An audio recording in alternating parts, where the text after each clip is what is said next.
Hot star key moments of the match, and what a game for Sri Lanka when you've managed to defend 232 successfully against arguably the strongest batting lineup of the World Cup. You'll have plenty of key moments. So let's get to the first one with Mike Hussey, and we want to focus on Sri Lanka's bowling, but before that, in what's turned out to be a low scoring game, any significant contribution is noteworthy, and Avishka Fernando comes in, World Cup debut, comes in for his captain in the second over.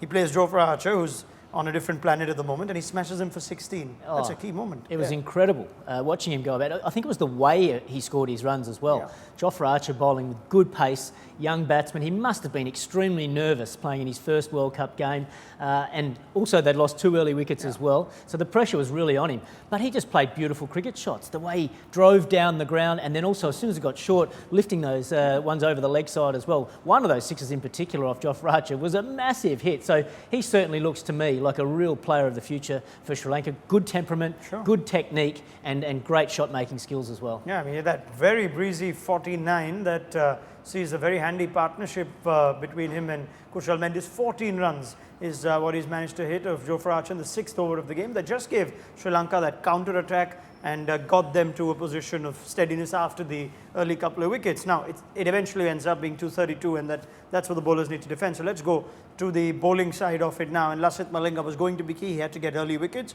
But even after that, almost like Kusal Mendis and Avishka Fernando did, you had Joe Root and Ben Stokes just stabilising things. So the wicket of Joe Root, albeit a little lucky, to Lasith Malinga, is our next key moment, Mike Hussey. Well, I can honestly say you always need a little bit of luck in this game of cricket. And that was the partnership for England. If that partnership had been able to stay together for another, let's say 5, 10, 15 overs, then I think the game would have gone England's way. So who does the captain turn to? His main man, Lasith Malinga, and he did the job again. As you say, there was a little bit of luck caught down the leg side. The umpire actually gave it not out.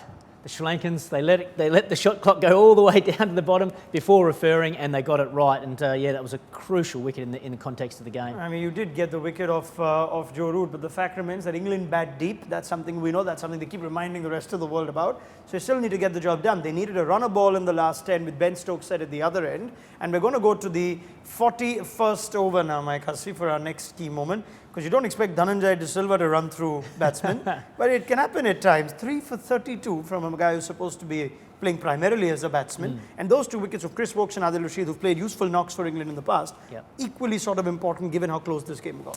Well, exactly right. And give some credit to the captain as well, because I was sitting there watching the game thinking, what does he do here? Does he go back to Malinga again and try and get a couple more wickets and finish the match there? But no, he backed his spinner to come in and just keep it tight and do a good job. He did better than that, picking up 2 wickets in an over, and then he also had Malinga to bowl later on after that as well. So it was an inspired move from the captain, but you still have to be backed up by your bowler, and the bowler did the job beautifully. As you rightly point out, both Woakes and Rashid are not the worst batsmen going around. They've made some really good scores over the last few years, and so they were key wickets and a key moment in the match again. All right, thanks very much, Mike Hussey. What a great game then. What a great game for Sri Lanka. They had Malinga to thank. They had Avishka Fernando, who's showing some serious promise, and even Dhananjaya de Silva. Collective team effort that's seen them down England, and those sum up our hot star key moments of the match.